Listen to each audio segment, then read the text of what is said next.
In today's tech tip, I'll be showing you how to add Google Drive to the Files app on your iPhone. Now, the first thing you want to do is make sure you download and set up Google Drive. And you can do this by going to the Apple App Store and looking for Google Drive, installing it and setting it up, just the way I've set up my Google Drive. Okay.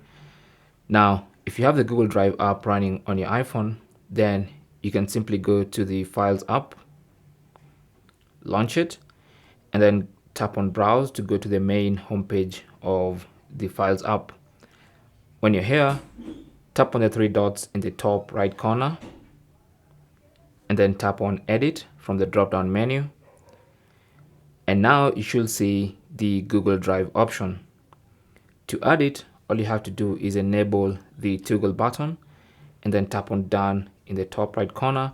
And now Google Drive should be among your locations.